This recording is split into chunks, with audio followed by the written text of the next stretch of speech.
We are again live. We have an awesome show tonight. We have Schmidtys Off-Road and the Chicken Man himself coming on tonight. The first thing I want to do is introduce our special guest tonight as a co-host, the one and only Mr. Jet Full Throttle. What's up, Jet?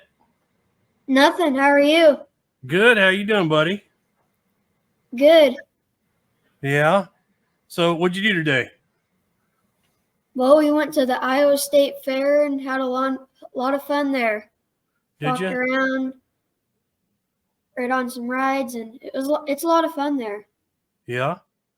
Well, this is going to be something a little different for you tonight, isn't it? Yeah. You're used to being asked all the questions. Now you get to ask the questions, right? Yep. I didn't realize Iowa State Fair was going on at the same time as Missouri State Fair. When you all I said didn't know either. That's crazy. So, well, it was fun hanging out last weekend, wasn't it? I'm sorry I didn't get to ride with you much.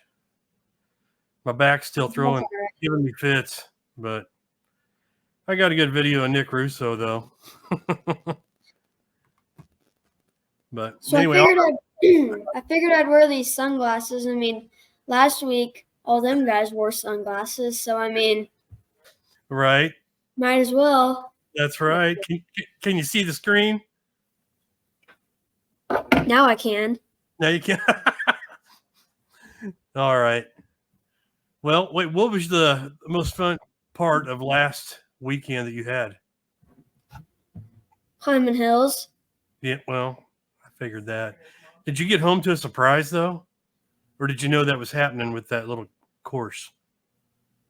Oh, I knew it was happening. Oh, did you? We had talked about it. Did you? Okay. Yeah. All right. Well, hey, buddy, are you ready to bring on our first guest? Yeah. All right. Are you? Yeah. Let's bring him on. Colin, how you doing, brother? What's going on, Cody? How are you? Good. How are you, Jet? Good. Have y'all ever met before? We might have so. Maybe very quickly at the Off-Road Products Expo back in January. I was running around. You were probably pretty busy with your new car, but that was the first time I'd actually seen the Iron Man build. But first time for me too. I think it was sweet. Thanks. Yeah, we were all nail biting. Yeah, he didn't know it was happening, and we did. So I was kind of nervous, and so was his mom and dad, and everybody else involved. It's a big secret to keep hidden for that long. Yeah. Yes, it is. So, Colin, you and I have actually been buddies for a long time now. Yeah, I was going back and trying to think about that. It was the first time we went to Lodo off-road. So not one of the loops, but the other one. And yeah, it was the first time I really ever did a whole lot of videoing over in Missouri. And that's, first time we met, and the rest is history now. Yeah. We kind of come across each other on Instagram. We were both, creating videos and stuff like that and liking each other's stuff. And I don't know who, one of us sent a message to the other, like, hey man, what's up? And we got talking, and, Colin's a good guy. He actually taught me a lot, and we kind of traded stuff back and forth, but you went a little bit of a different direction now, haven't you? Yeah, it constantly evolves, kind of what I'm working on. I've got a lot of ideas, and then honestly right now I have too many ideas and not enough time to do them. So with work just getting crazy too, and then deciding to start doing racing this year, it's just been hectic and trying to figure out what the right thing is to do. But no, it's been a blast. Yeah. Yes. Man, you've sent me pictures and short videos and stuff of the progress, because your race car now you have was your trail buggy. Mm-hmm. Whenever I met you, and now you have your race car. Do you have a trail buggy too, or is that something you're going to have in the future? Maybe I've got a lot of ideas that I want to do with that, but yeah, it's what kind of race car do you have? It's a Pro XP, so pretty similar to what yours started as. I bought it brand new like my first big boy purchase when I graduated college. I saved up and drove out to Tennessee to buy that, and started building it for trail riding, and had it basically fully done for what I wanted it to be. And then all of a sudden got the itch to race again. So stripped like everything off of it that I'd built and bought, and all the accessories had to pretty much get stripped off, and then started building it from the ground up from there. So yeah, it started out kind of like Pro XP, just like what you had. And then now it's totally different. Doesn't even look like the same machine, but Yeah. Where'd you get it at in Tennessee? it used to be called Abernathy, I think, and now it's like I-69 Power Sports. Oh yeah, that's where we got my Pro XP.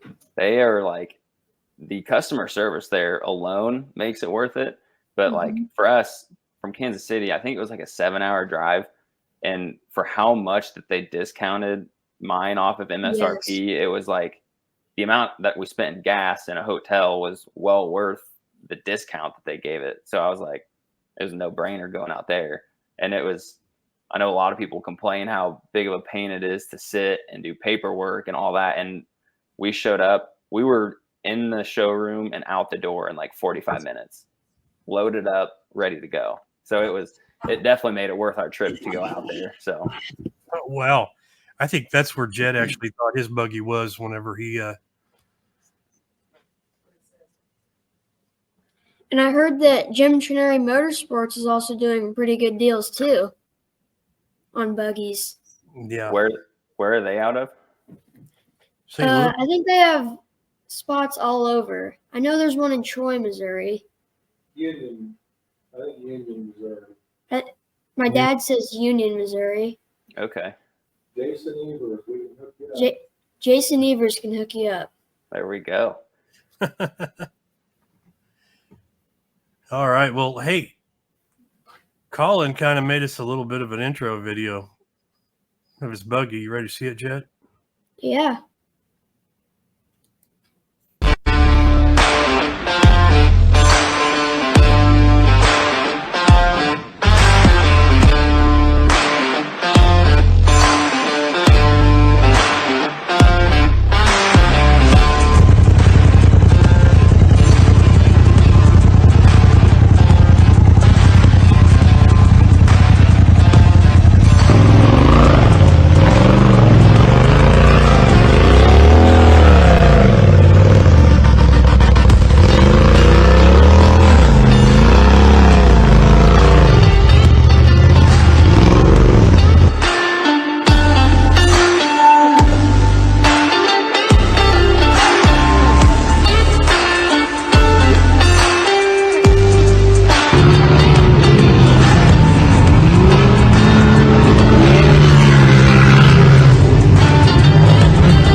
Man, that is nice.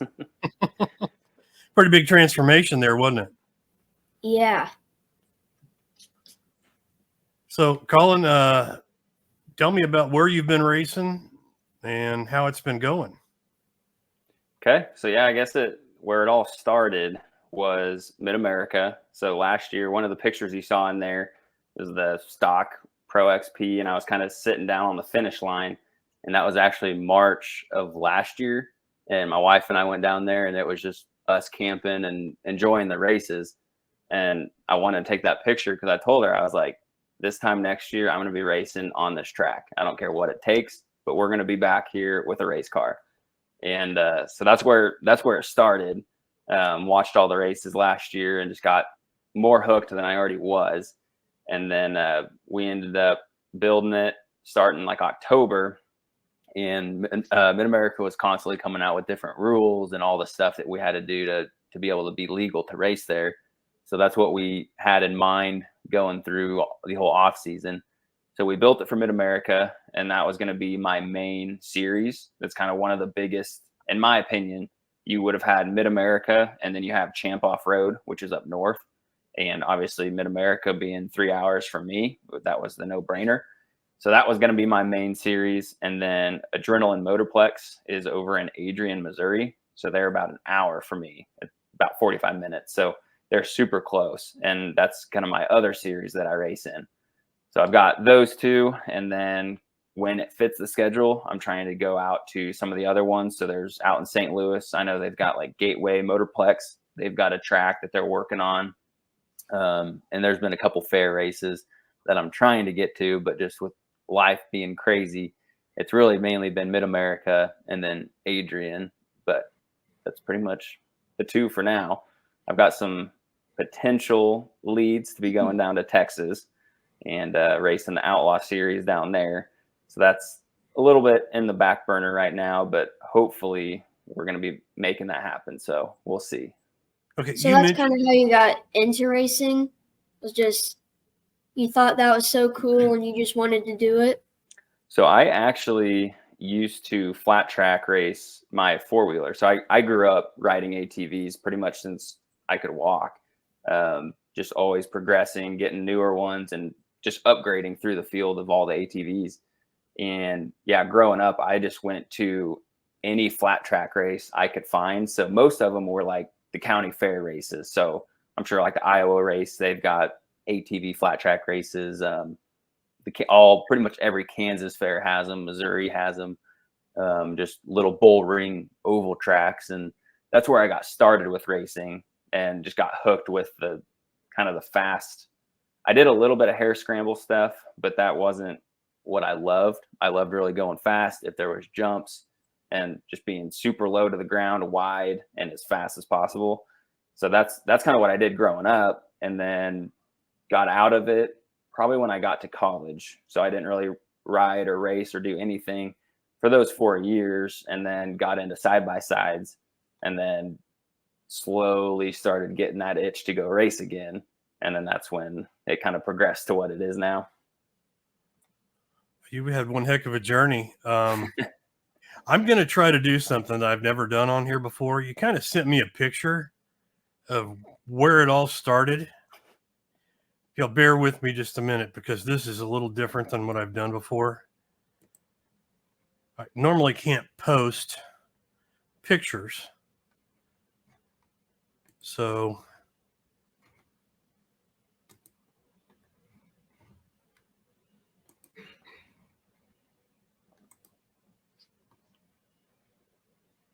I did it wrong.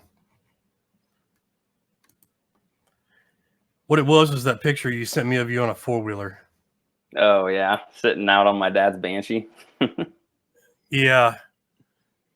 Yeah, so it was, if we can get the picture pull up eventually, it'll make more sense. But yeah, we were getting ready to go riding, and like the whole week leading up to going ATV riding, I was always just tinkering on my machine, cleaning it, doing whatever I needed to do to make sure I was ready.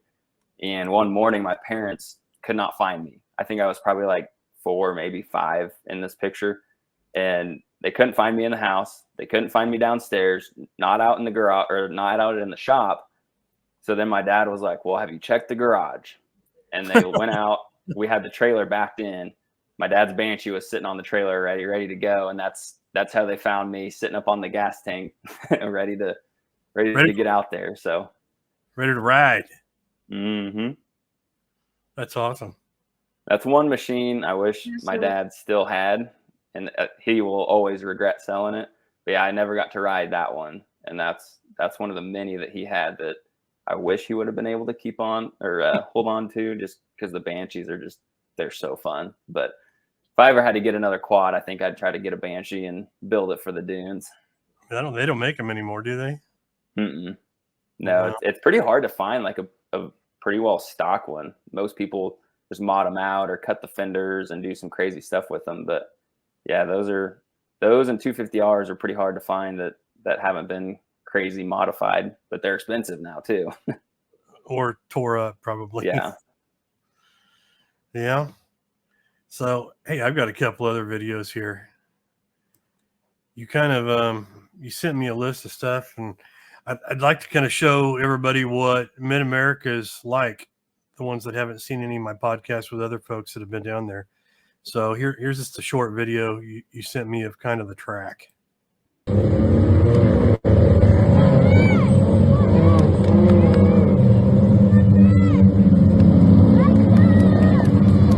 You'll notice the sound is totally different, and then you hear me come across there. You can hear the razor in the background. There's something I did a little different being a Polaris guy. These are all Can-Ams out there, if you can kind of hear them, but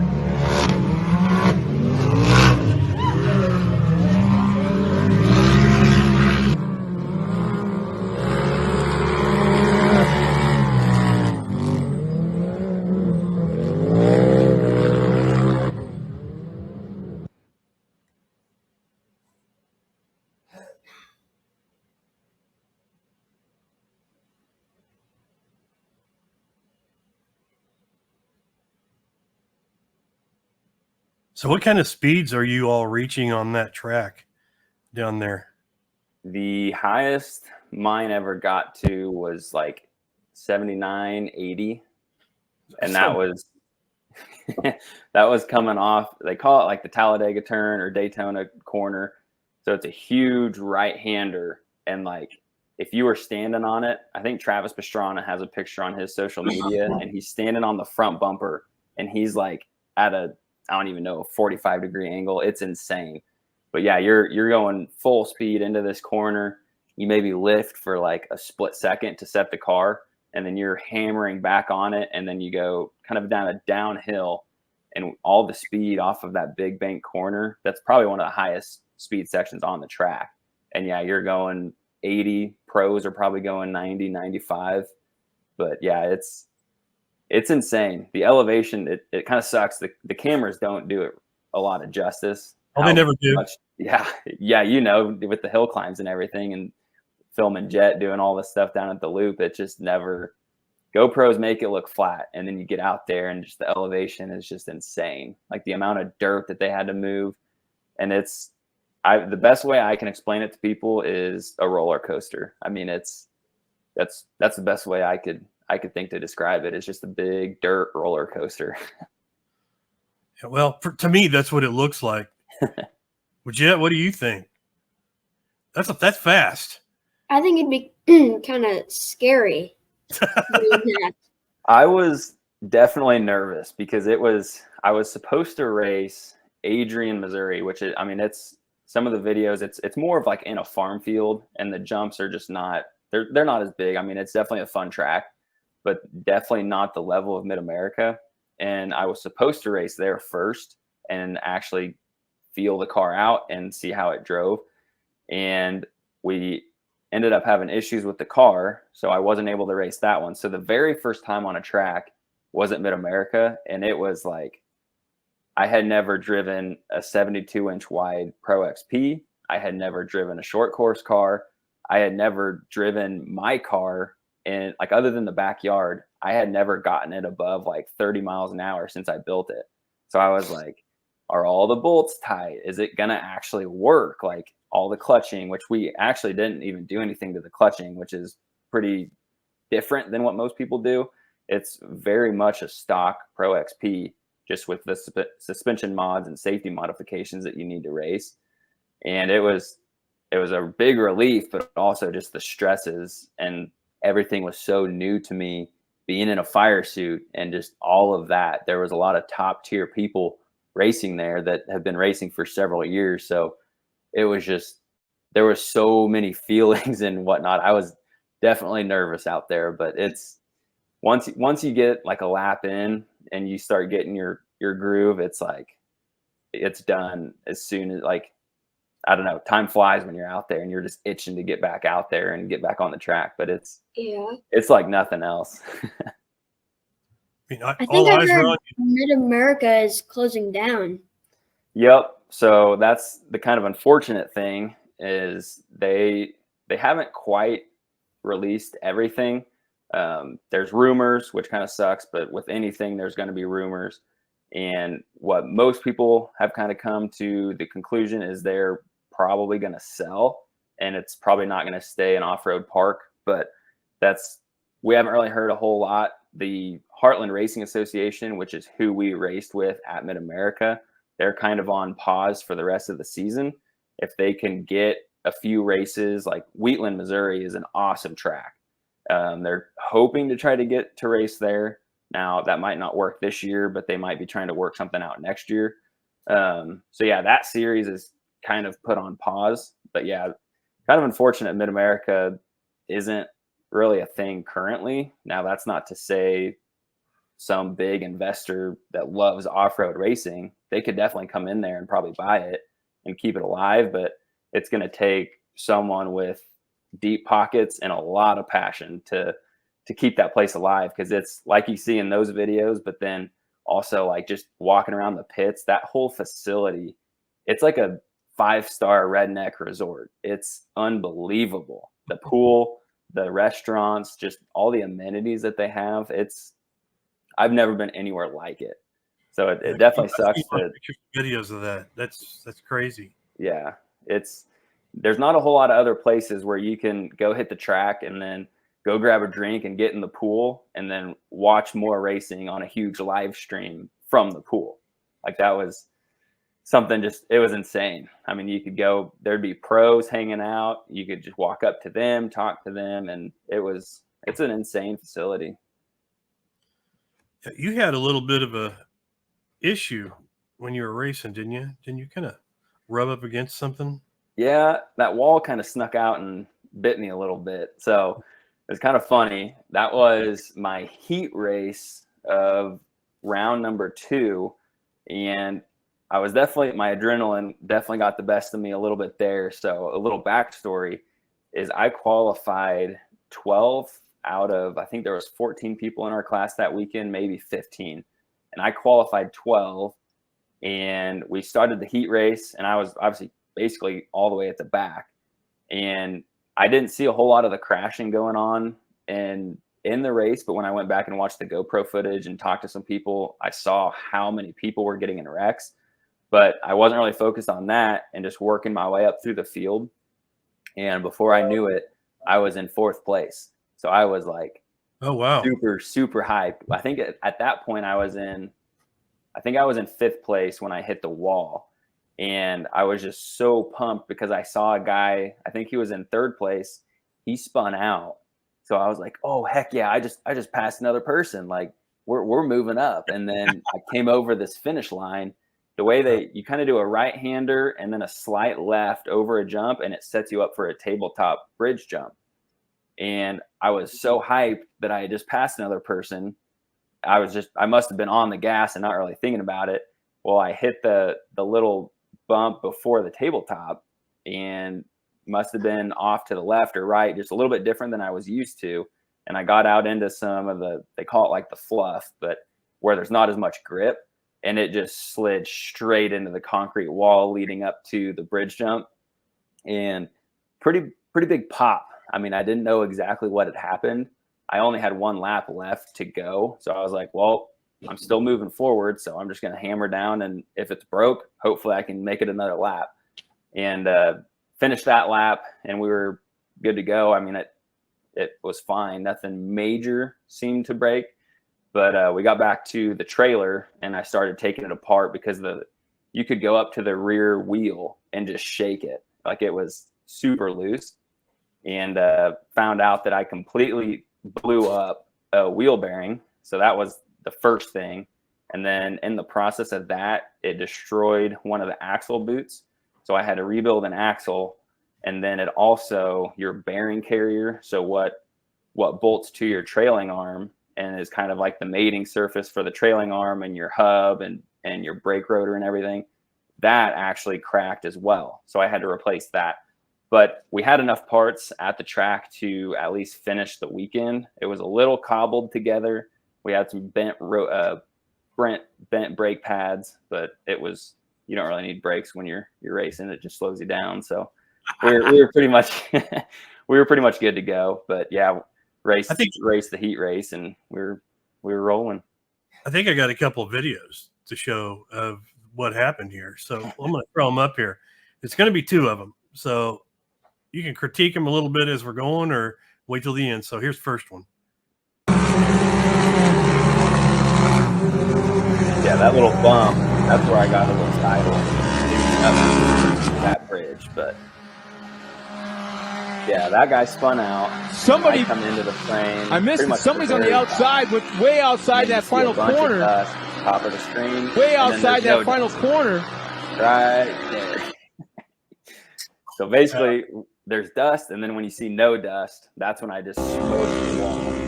And then this is the next day. So I think I started 4th place and then ended up had a couple issues during the race, but just unbelievable amount of talent out there in my class. Just this is straight away where you're getting about to 80.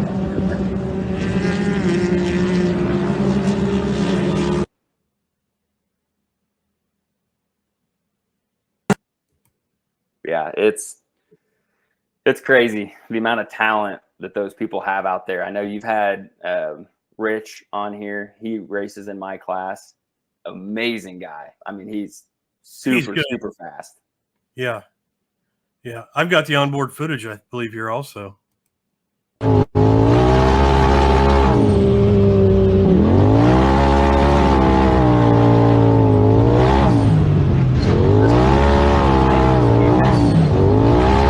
Might even be when I blow my belt.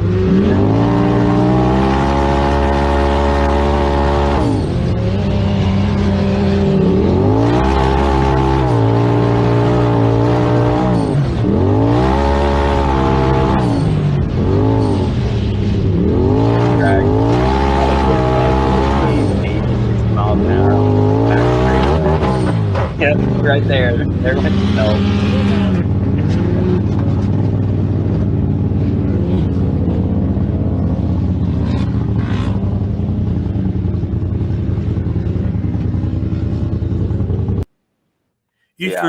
You threw that in park with disappointment, I could tell.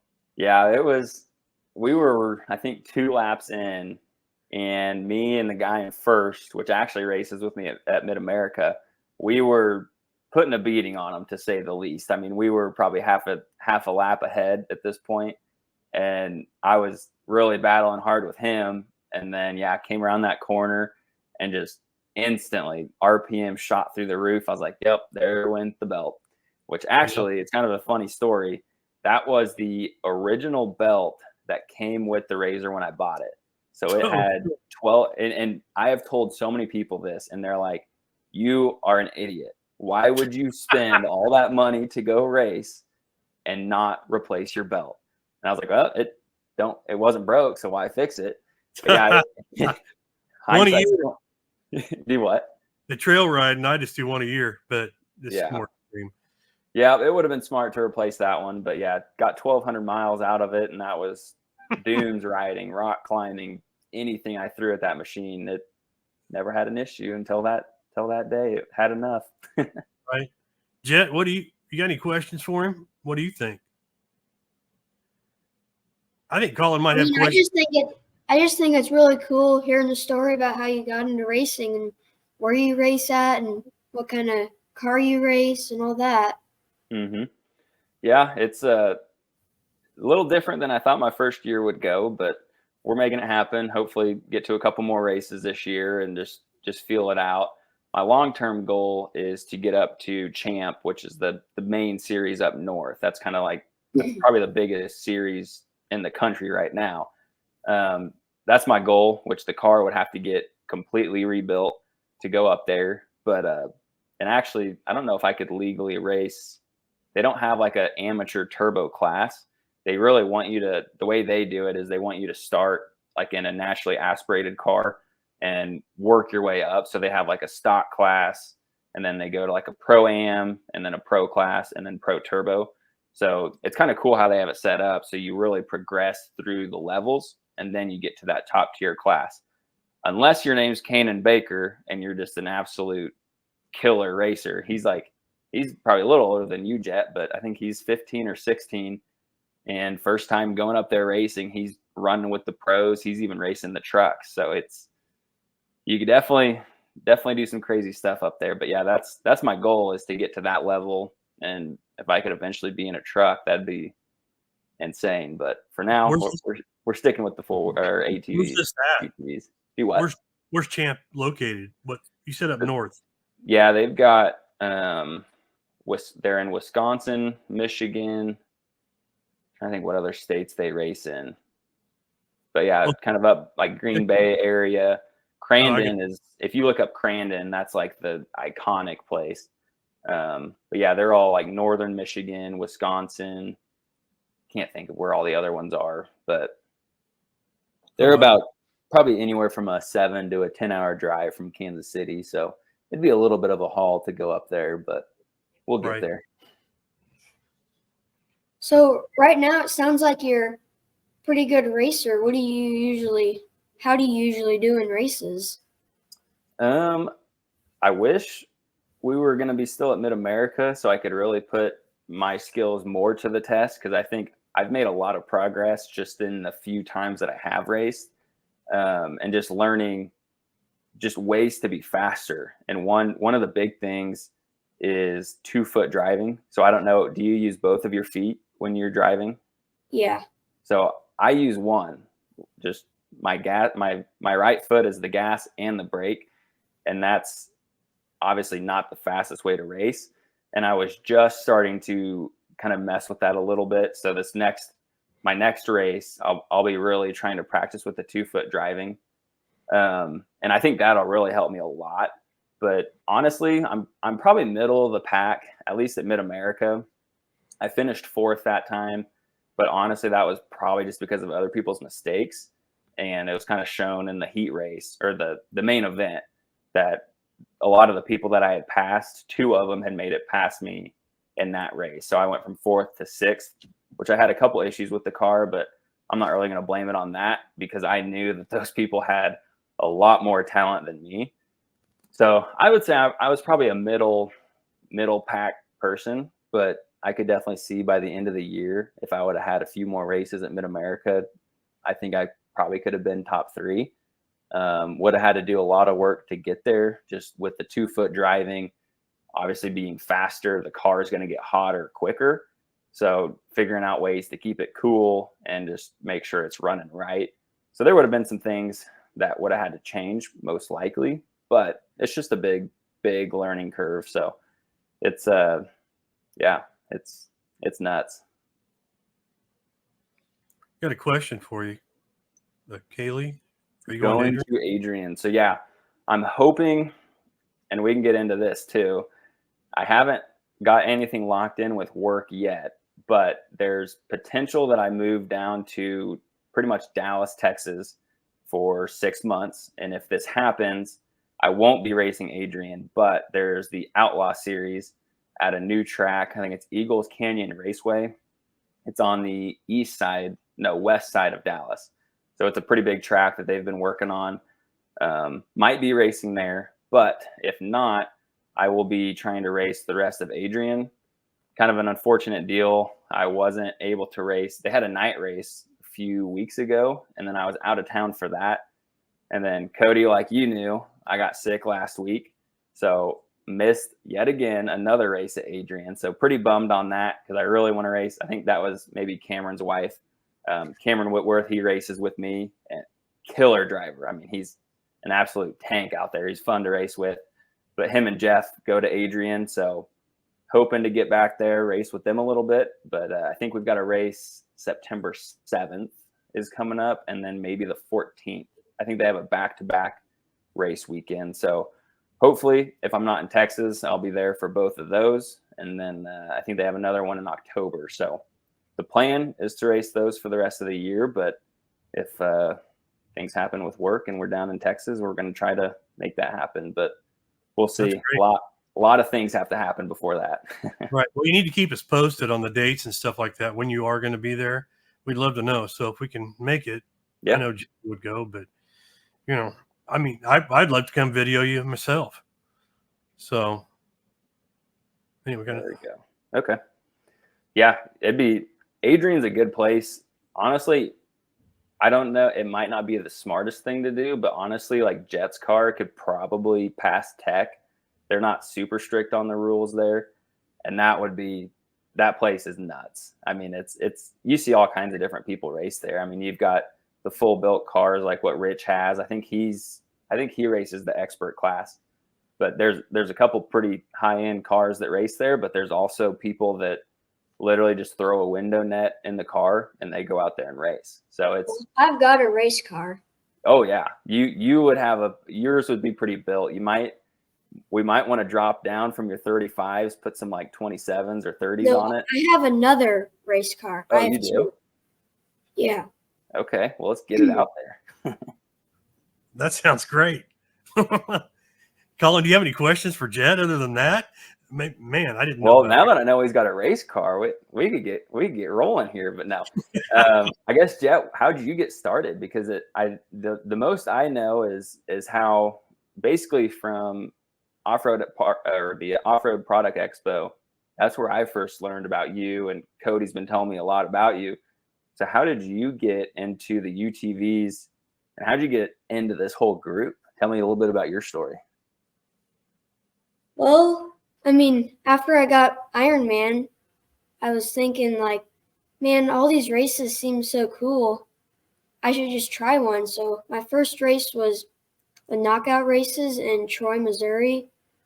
Whiskey Biz and John Whaley hosted them.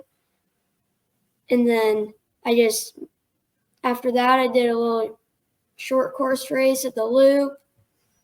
And then some more races, and then that big 6-hour race in Pennsylvania with the new race car. It was my first time ever driving that thing. Was that the same car that Whiskey Biz took? It's Cody Willenberg's old Hammers car. Okay. It's a Pro XP long travel. Mm-hmm. So how'd that race go? I know they do that one, and then there's one in Texas.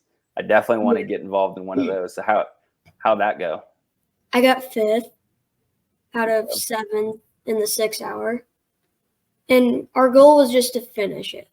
Mm-hmm. So I think I did pretty good for my age.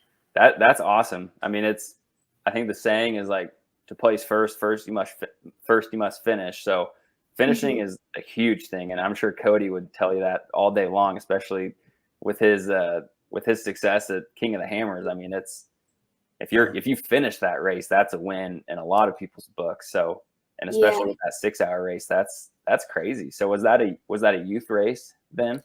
No, I raced with adults. Okay. So yeah, that's even more impressive, especially for your first race, or at least your first, I would say, endurance race.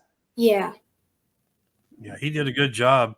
We were all on a group message. I was on a group message with his dad and his mom, and we were trying to get information back and forth because the coverage was a little different than most.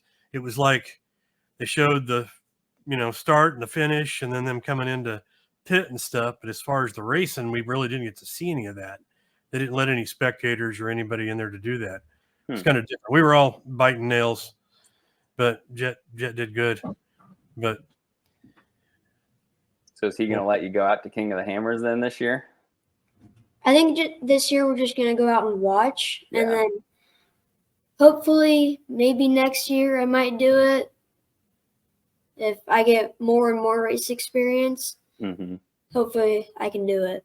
Yeah, even just being like, if they let you like go out and pre-run with them or something just to see some of it. But yeah, that's King of the Hammers. I want to try to make it out there eventually. That's a whole nother ball game when they get like hundreds of thousands of people to go out into the middle of nowhere for weeks and just hammer down on the rocks. It's bizarre, which they do really good with their live stream now. So you can pretty much watch anybody all day long. Like I took off work last year for it just so I could sit there and watch. But, yeah, I think there's some better stuff coming too that I've kind of heard, but I can't talk about it. Yeah, they've got some pretty trick stuff I think up their sleeves. So it'll be cool to see how it continues to evolve with technology and how it makes its way into the sport. Yeah. Well, Colin, I want to thank you for coming on. I've been wanting to do this for a long time. I do have another guest tonight. Chicken Man. I'm going to bring him up next. But would you like to meet him also Sure. before you Yeah. go? That'd be Man, awesome. this guy's a heck of a good guy. I think Jet and I both met him down at OPE, down at Hot Springs. So, Chicken Man, What's up? Chicken, Hey, what are you doing? You sleeping? man, just watching the old podcast. What y'all doing? Just passed out over there. So I turned the lights off. It was easier on my eyes. That's it. How you doing, Colin? Good. How are you? Oh, good, man. Hey, I got some big shoots filmed, all them cool videos, man. That looks cool. Looks like fun. Yeah, it's a blast. Heck yeah. That's right. Yeah. That's, So, hey, Chicken Man, tell us about yourself. How'd you start doing what you're doing? yeah, out of necessity, man. Out we of come home necessity. and- necessity.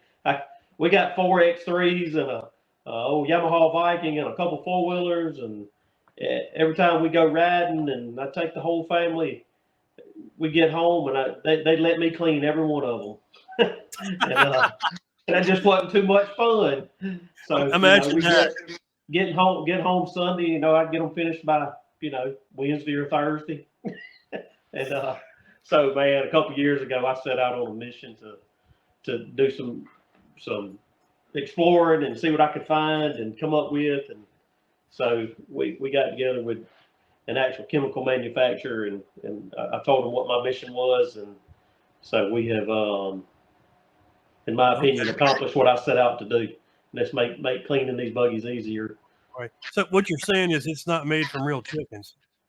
Well, I can't tell you that. That's a Is it Secret got like chicken peanut or something? it's white chicken stuff. That's the secret. Oh well. No, I think Jet and I met you both. It's about the same time down in OP there in Hot Springs, and we actually saw your demonstration. Good stuff, man. Yeah, man, that was a good time. I didn't realize what I was getting into with OPE and the impact that would have on what we were trying to do. And so, man, OPE for us was a great experience, and it was our introduction to the world with Chicken Shine, and it just the audience. And then, hey, what I didn't know, we were set up right next to John Whaley and Whiskey Biz and Iron Man, and so the whole time I had no idea that Jet was going to be showing up with no idea that he was getting the Iron Man. And so when all that went down, man, that was cool. You probably saw it before he did, though, being in the show. What? Oh, Didn't I you? did. I seen it when they come in. I was like, why in the world are they covering up such a cool buggy? I don't get it. I had no idea it was a surprise for him. But it was a good time for sure. Good exposure for us on this. And, but when we got there, it was kind of funny. I saw a couple familiar faces. First guy I seen was Tony Ramos. So that part of Arkansas was about as far as I've ever traveled from Alabama. And so when I rolled up to a new spot and I seen a familiar face, I was glad to. And then look, I dropped the tailgate and I rolled that buggy out, and the first side of it, y'all seen the demonstration. There was so only half of the buggy was clean, and Tony could only see the dirty side. And he said, Bo, why are you bringing a dirty buggy? And I turned around. He's like, oh, I get it now. Yeah. So that was pretty cool. That was funny. So I got a question for you. Yeah, go ahead. When you made this Chicken Shine, like, why a chicken? Well, what do you think? You see the resemblance? Now, look, really kind of the backstory about that was, I mean, do you remember the name Chicken Shine? It's kind of it's kind of quirky, kind of catchy. And so around our area, Bogs and Boulders, Wild Country Off-Road, a lot of the local parks to us that we go to, I've been wearing this crazy chicken suit. This chicken suit's probably been a part of my life, not this one in particular, but the chicken suit idea in general. I've been doing this since my oldest son, who is now 23, since he was about 5. And so over the past 18 years in our local area and in some of these parks, I just kind of got dubbed Chicken Man. And I said, well, heck, if I call this stuff Chicken Shine, that's a cool, perky name. And we come up with the little logo that's kind of familiar. And so I just figured it would stick, and so far so good. It has. Can we play your intro video real quick? Yeah, man, that's cool. Yeah, that'll give them a good idea of like so what you'll see is the buggy there, the fender wells in this buggy they've been rinsed off or power washed or whatever, and it's just a bunch of dirt debris it's real common to see it in the porous plastics and the plastics on these buggies, and it's really hard to get to wash off or get out. And so what you'll see here is we'll apply the red Chicken Shine cleanser to it and simply rinse it with a water hose, and you can see the dirt just run out of this stuff. And right at the tail of it, we let it sit for a little bit of time, and it just naturally dried, and we applied some shiner to it. So that little quick video, it's a good representation to the cleanser and the shiner. Here we go. What it can do.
Yeah, and it does actually look exactly like he showed there. I watched him down there in OPE with that demonstration. Yeah, that stuff, man. Like I was a couple things when we set out on this stuff. Either I didn't feel like some of the chemicals we were buying done what I thought they would do, or I didn't feel like I was getting enough for my money. And so with the cleanser, man, that cleared up the issue of a product that actually works. And with the blue one, it's a silicone based product. Like I don't know, like y'all probably heard of SC1 and Coverall and some of those type silicone based materials that's in cans. And I've bought a pile of that stuff in my life before I got into this business from those guys, and always liked them. But it's just like those aerosol cans just didn't go very far. Like it would take me almost 2 cans to do one of my X3s. Well, I can do one of my X3s almost 2 times with a bottle of Chicken Shine. So it that solved that problem for me. And that's just kind of what we tell folks about it, because that seems to, I don't think I was the only person out there with that train of thought. And so hopefully we've created a couple products out here that'll fix this issue for a lot of people in the community. Sure. Hey, look, got a message here. Jason Phelps said, I heard if you buy a pallet of Chicken Man, we will personally wash your buggy. You got that right, Jason. Send an order. I'll come to where you are and watch it personally in the chicken suit. Oh, he's a good guy. Absolutely. We went up to event in Missouri, and man, that was another good expo. Going to these expos and shows, man, like we met Jason at Off-Road Products Expo, and so that was a wonderful contact to have there. And then he called and invited us up to his event and show, and so we went there, and it was a success, and got to meet a lot of new people again. Man, that whole area up there, Arkansas, Missouri, like I said, Arkansas is as far as I've ever been from home, and we got a lot of love from up that way, man. A lot of our orders still come from there. I couldn't have asked for a better experience in either place. It was great. Can we get somebody to post your link up in the comments there, or I will do it whenever we're done? I got you. Yeah, the website that you can go to and order, like when we were at Off-Road Products Expo, we didn't have the online store at the time, but since then, if you go to chickenshine.net, there's a store there. It'll take most forms of payment, and we've got everything kind of broke down to where you can just get like I don't know if I can turn around where you can see this. You can see like the bottles right there. You can get quarts or gallons, or and you can get them kind of in any combination you may want it, like one of any, two of any, three of any, one of each in quarts or gallons. And normally, if you make an order, it ships out within 24 hours. And if the postal service does their job, it'll get there in 4 or 5 days, they say. Man, that's been one of our biggest obstacles.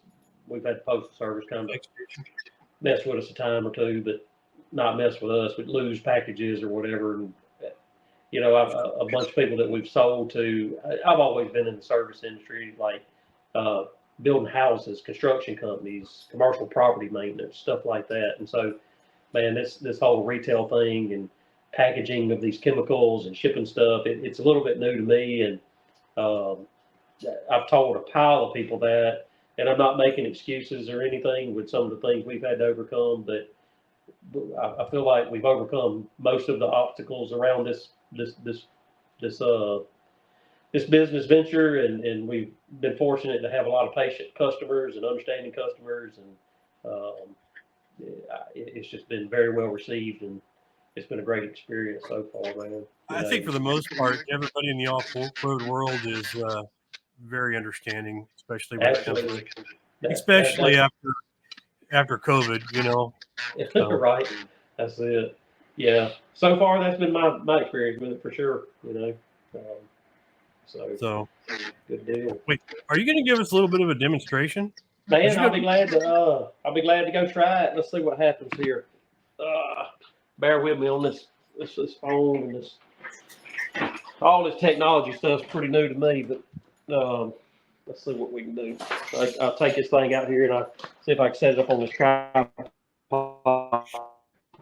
See what the line is like. Come on, Benny. I don't know. You ever seen the poodle dog, Benny Ritzo? You see me out in the park sometimes, he'll be riding around with us. The dog loves to ride them buggies. Bear with me. Can y'all see this tire? See the clean side of that tire? Yeah. Yeah. Versus the dirty side of it. All right. So let's see if I can make this work. Tires are probably just a real good example. It's an easy demonstration, but and I'll just do like a little cutoff line right there. But can you see that dirt just running out of that tire? Yeah. So most of the time, like the plastics, you let it sit there for just a second. So I mean, this is all real live time, so you'll see exactly what happens.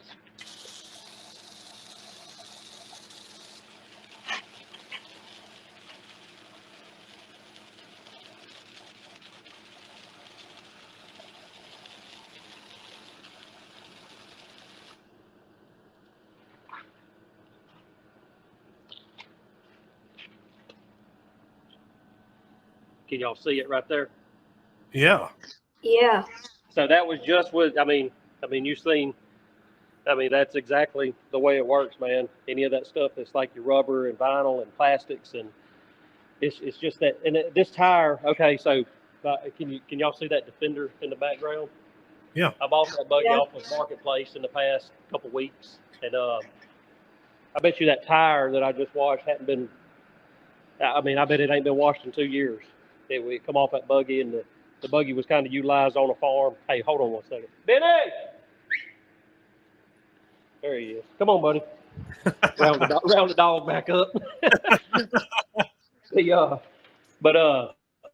That's an example of the cleanser, man. And so what happens is if it works just that easy. That was real time stuff. So, let it sit there and dry and then come back with the blue, what we call Chicken Shine Shiner. And that's your product that's comparable to like SC1 or Coverall or any of the silicone based products. And apply a coat of that over it like in the last part of that video, and it'll put that shine on it and create a silicone barrier that the next time it's time to clean. I mean, a lot of times you don't even have to use the cleanser again. It kind of depends on how the severity of how dirty it is or how thick it is or whatever. But it sure helps make the next time cleaning a lot easier. Yeah. Jason's getting funny. Oh Lord, I can't. Man, I got my eyes on, but I still can't see it. What Jason say? It's easier than Mr. Miyagi. No wax on, wax off. Just spray on and spray off. Right. That's it. Hey, I need to get Jason on here See one of that, these. Dad? Absolutely. That's it. Heck yeah. Jet, where you riding next? I think where we're going to next is Bogs and Boulders in Alabama for their Oh, you're coming for the bounty course. You gonna race it? yeah. That's right up the street from us. I say right up the street. It's about an hour and a half, 2 hours up the road.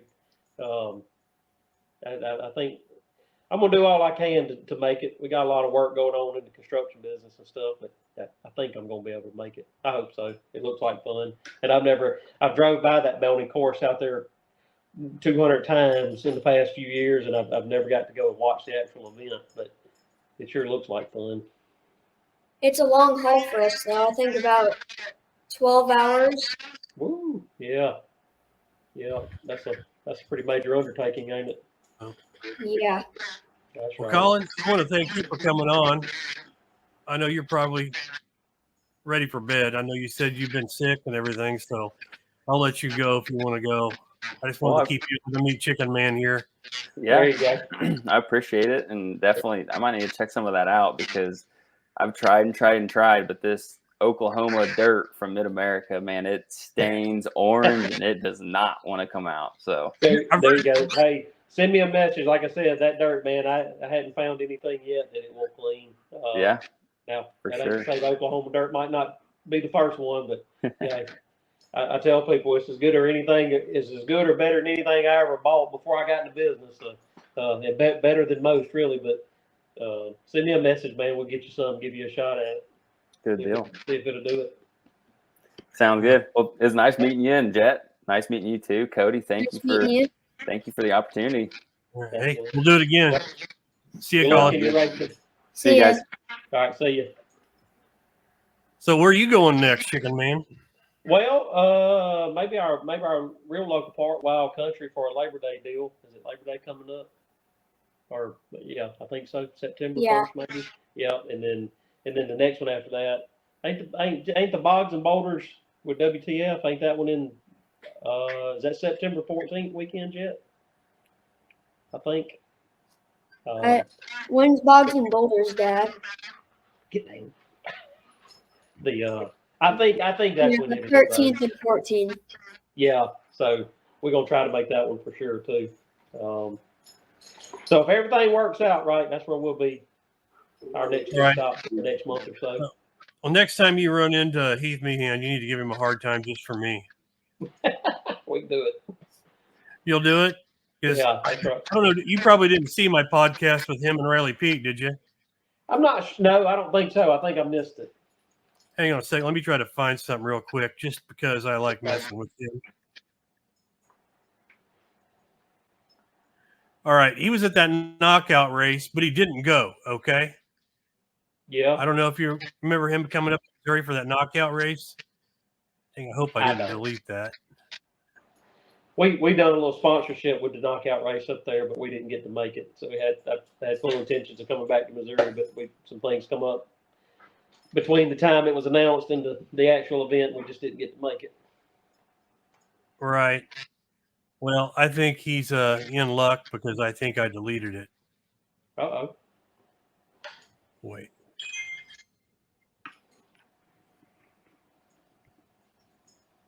Wait. Oh, wait a second. Here it is.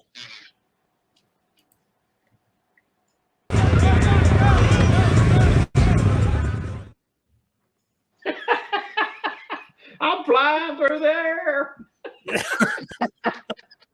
I know that movie. Okay. Sorry. That's Sorry. hilarious. I mean, I just had to do that. I know you all are real close together down there, so anytime I get a chance to mess with him, I'm going to do it. I heard that. That's funny. Heck yeah. Right on. That's it. So, Jet, you got any more questions for old Chicken Man here? You're going to I get don't saved. think so. Okay. Well, Chicken Man, I want to thank you for coming on. I want to have you on periodically. Yeah, absolutely. You come up with something new or want to talk about something, just shoot me a message. I'll bring you in. Even Yeah, if I have, absolutely, man. We'll do it. Heck yeah. We got one or two little things that, I said from the beginning, this Chicken Shine Products wasn't going to be a huge, a bunch of products in the lineup, but whatever we put out, we wanted it to that's be great. effective. And so we got 3, and we got 1 or 2 more that's kind of in the works, and we're talking about it. And so we might have something new in the near future. Okay, that's So great. y'all keep looking out for it. And I appreciate you inviting us and having us, and look forward to doing it again. Yeah, I mean, it's kind of one of those things you kind of give back to each other. I mean, you've been sharing my stuff and liking my stuff, so I thought, you know what, I want to have you on anyway because I know your product's good. Yeah, so otherwise, I wouldn't. There you go. Hey, well, we appreciate the support for sure. All right. Yeah, well, we're all gonna go on a ride sometime together. Man, Yeah. I'm gonna come up there and make one with y'all for sure. Man, that loot, all the processing y'all do about the loot and all that, man. You'd love it. That looks like fun. You love it there. I believe so. We're gonna have to get Miss Chicken and Benny the Poodle Dog here loaded up in the RV and come that way one day. Yeah. There you go. That sounds great. Well, guys, don't go anywhere here, but I'm going to end the live stream and then we'll talk a little bit. But I want to thank everybody for watching. We had a great show tonight, and there's going to be more to come. So Yeah, thanks for having me on, Cody. Yeah, thank you, Cody. Oh, you're welcome. Well, Thank you for everybody. Jet, being tuned in. Jet, this is a little different for you being the co-host rather than getting asked all the questions. But Yeah. Guys, don't go anywhere, and everybody else, we'll catch you next time. Yep, appreciate it. See ya.